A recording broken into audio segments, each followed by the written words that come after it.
Welcome to today's show. I am your host, Eric Darnley Small, and I hope you all had a great Thanksgiving.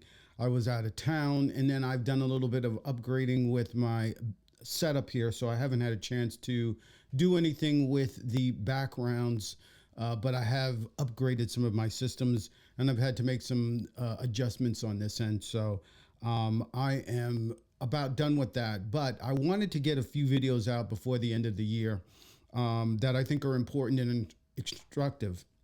Part of what I want to do going forward at this point in time is to talk about what to expect in Trump 2.0, what I like to call, and I'm sure a lot of other people are calling Trump 2.0. And I think it's important to really think about what's going to happen because there's a lot of expectation, there's a lot of conversation, there's a lot of people talking about what they think is going to happen.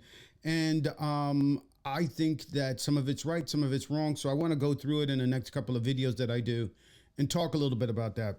But as always, first of all, if you like what you see, if you like this channel, etc., you can like and subscribe to the channel. You can click the bell to be notified when new videos come up.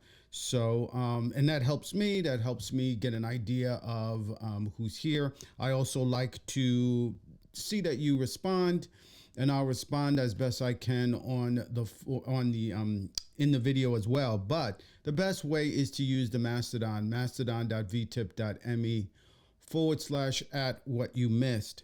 And if you have any comments on that are much more elaborative on what I'm talking about, links, other stories you think I should be talking about, send it to me on the Mastodon. In addition, links to the stories that I post here and talk about, I will have on the Mastodon. So let's get into this. This is an article from Paul Krugman a couple of weeks ago, just before the Thanksgiving holiday. It's entitled "Make America Crony Again." And I think it's really instructive because this is a way to take a look at the administration from the aspect of economics, right? Donald Trump is supposed to be the genius deal maker. He's supposed to be so good, such a good money maker. People supposedly voted for Trump because he was going to improve their economic situation. So this is what we're in for, along with the deportations and going after Americans instead of our enemies. So crony capitalism is coming to America. This is an op-ed by Paul Krugman. I think it's extremely instructive and important because, for a number of reasons, but because I think it's going to be one of the things that is going to determine how successful his overall presidency is going to be. Because, as indicated, he has stated that he's a master deal maker. So, and we've all been told that it's economics that he won and that Democrats are so terrible at it, even though we're the envy of the world when it comes to our economy. So this is the new normal, folks. This is what it's going to be like going forward. And I might just call these whole 4 years the new normal because it truly is unprecedented. So this is the first half of Donald Trump 2.0. And I want to really, like I said, I'm going to be talking about this in a number of episodes going forward. So this is Paul Krugman's article, part of an article from November 25th, written by economist Paul Krugman. And he paints an excellent picture of the first few years of Trump's second term. And I think it can be summed up in two words: crony capitalism at every level. I call it corruption. That's the word that I use. That's the word that my father would use, I would think, if he was still alive. And I think it's important to call it for what it is. This is corruption. This is what corruption is. This is what it looks like or will look like. And he goes on. So, quote unquote, crony capitalism describes an economy in which business success depends less on good management than on having the right connections, often purchased by doing political or financial favors for those in power. Now, it's very likely that crony capitalism is coming to America. I have said this in another video, by the way. I really expect payday loans to make a comeback. I expect Dodd-Frank's, much of the regulations that were created after the 08-09 financial crash, derivatives, credit default swaps, the whole kit and caboodle, maybe even the CFPB will probably be run by a payday loan officer, if not ultimately destroyed. Elon Musk has said as much, I think probably to get under the skin of his nemesis, Elizabeth Warren. But This is really, I think, what the future is going to look like, because we already know, and if you listen to enough people online talking about, I can't buy a home, I can't afford groceries, eggs, the price of eggs, the price of whatever, we know people are struggling. Traditionally, particularly in the black community, when conservatives were in charge, when people struggle, they don't like the government to help out or to get involved. What they want to do is turn it over to the private sector. And when the private sector gets involved, it's all scams and, money making opportunities. I remember, probably people who are watching this may be too young to remember the time where ATM fees and fees for overdraft protection were like $35 a pop, and we found this out during the after the '08 crash, and they were doing investigations. You had people who were going into debt just paying the overdraft fees, because you would get hit every time the bank took money out of your savings that was there to protect overdrafts in the checking account. So you could have $1,000 in overdraft fees or hundreds of dollars in overdraft fees. That was banned by the government, banned by Dodd-Frank. People don't seem to know that. But you can't. I don't actually. I think who banned it was I don't know if it was a law. I think it's the FEC or the FEC or one of those. I can take a look at it, look it up. But it wasn't quote unquote banned in terms of making it illegal. It's just a new regulation that came through that stopped that practice. Expect that to come back again. There's actually already some reporting to that effect that. They're already looking at raising fees. I believe a Synchrony Bank and another credit card has already increased their interest rates in anticipation of some laws or regulations being put in. Moving on. So crony capital is going to come in. He doesn't mention this, but I do. I believe payday loans and all of these other things, credit default swap, all those other things that got us into trouble leading up to '08, '09 are going to make a comeback. There have been many analysis of the probable macroeconomic impact of Trump's tariffs, which will, if they're anywhere near as big as he has suggested, be seriously inflationary. Why do tariffs create more potential for cronyism than other taxes? Because of the way they operate under our laws offers so much room for discretionary enforcement. The president can exempt allies from tariffs. And does anyone really believe that the Trump administration will be too ethical to do so? Trump himself has bragged about his ability to game the system. He has bragged that not paying his fair share of taxes makes him smart. Will tariffs be the only major potential engine of crony capitalism under the incoming administration? It's doubtful. If you think about it, Trump's deportation plan will also offer many opportunities for favorism. Some of Trump's advisors, notably Stephen Miller, seem to imagine that they can quickly purge America of undocumented immigrants.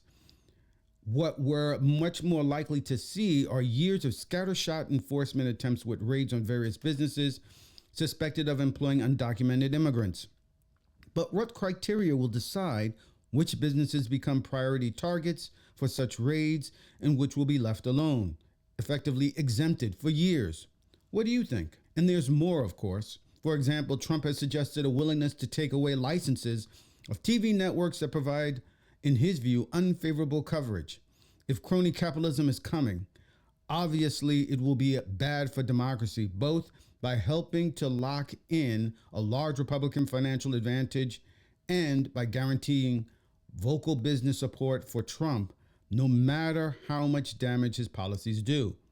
Beyond that, a system that rewards businesses based on their political connections will surely exert a drag on economic growth. Many attempts to explain Italy's dismal economic record over the past generation attribute poor performance in part to pervasive cronyism. Populist regimes tend to suffer a long-run growth penalty of about 1 percentage point each year. The evidence suggests that the rules for how to succeed in American business are about to change, and not in a good way. So that is, in a nutshell, what I think Trump 2.0 is going to look like. We already know that Donald Trump Jr. has joined the board of some business, and that stock shot up some ridiculous 200% because of that. Why do you think that happened? Somebody must think that having the son of the president on their board is going to advantage them, is going to help them in some way. So could you imagine Obama's daughters being added to the board? Remember Hunter Biden? Remember the whole thing with Ukraine and Hunter Biden? Burisma, remember that? That was an example of cronyism, of favoritism, because this was the son of the president.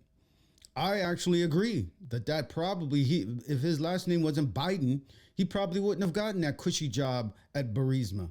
So sure, there's crony capitalism. But when it happens on their side, they ignore it. They don't care. Donald Trump Jr. does it. There's barely a whisper. Also, someone said this recently, expect him to flood the zone with crap. And that's exactly what's happening. We're all paying attention to Pete Hegseth. Before it was Matt Gaetz. Next is going to be Tulsi Gabbard and the rest of them. Meanwhile, all of this other stuff is going on that people are not paying attention to, like with Donald Trump Jr. joining this board. Total corruption from the top down to the bottom up. So, my final thoughts. There's a lot we don't know about Trump 2.0. Granted, we don't know. This is all speculation on my part. But past this prologue, it's also a good predictor of future behavior. A few things we can predict.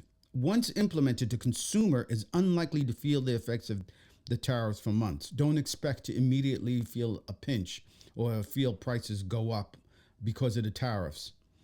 Trump will say tariffs are working, money is flowing into the treasury. When it's not, the budget will swell. Companies will and have preemptively raised prices. That will surely enrage Trump, who will attack those companies. Will they bow to the pressure? If they do, will it cause deflation? Remember, deflation is worse than inflation. Deflation is when prices go down. However, what happens is in order to bring prices down, businesses have to lay people off. They cannot afford to keep their high prices and keep paying people $15 minimum wage. Deflation is bad, in other words. Krugman doesn't mention it, but I think tariffs could be micro-targeted to states that defy him. Imagine California wants to continue to push towards green energy, but the panels or batteries are from a supplier from overseas. Hit those items with tariffs. We already know that California has moved towards a green economy. Donald Trump could punish California by hitting their suppliers of solar panels or batteries with huge tariffs. Remember, Trump ended the SALT deduction that many blue states rely on to penalize Democrats. So it's not uncommon, and it's not, oh my God, he would never do that. No, he has done it in the past. To their discredit, the party has been unable to reinstate those deductions. Another failure for Democrats, by the way. People talk about, oh my God, wokeism did it. Oh my God, it was defund the police. No one wants to talk about how another failure by Democrats when they were in power to reverse the SALT deduction. Unbelievable. Democrats in the House cannot allow this to happen. If and when it does, he needs to do what Republicans do and hold the debt ceiling as leverage. He is the Democrats. The Democrats need to use the power of the debt ceiling, which will need to be lifted not long after the new Congress is signed in. On another video I'm going to talk about where the Democrats stand. Looked really bad 3 weeks ago or so, right after the election. Things are looking actually very fascinating in the House. The Senate is a total mess. It's definitely 53 to, 48 or whatever. 47. But the House, it looks like it's very interesting. And it's going to be interesting, I think, primarily because it's going to be very narrow. And it's narrow enough that if you could peel off enough blue state Republicans, you're going to be able to do some very interesting things. So stay tuned for that. That's going to be interesting. Okay, that's it for me on this video. Short one. Thank you so much for joining me, and you'll see me on the next video. Take care, everyone. Hey there, fantastic viewers. Eric Darnley Small here, and I hope you're loving today's episode of What You Missed. You've reached the end of today's show, but don't worry. There's more show coming up. If you're watching this on YouTube, please click the bell so that you'll be notified when more content is available. You can also help the channel by clicking the like and subscribe buttons. It helps the YouTube algorithm find new viewers so that I can keep bringing you all this incredible content you enjoy. But wait, there are more ways to support the show. You can make a contribution through the show's PayPal, which goes a long way in helping produce even better content for you. And consider becoming a part of our growing community by joining our Mastodon site at mastodon.vtip.me/@whatyoumissed for more engaging discussions and exclusive updates. And here's something you won't want to miss. Mark your calendars for our live show streaming on YouTube and stream.vtip.me Monday mornings, 10:30 a.m. Eastern Standard Time. Your support means the world to me, and together we're making What You Missed the best it can be. Thanks for being a part of my journey.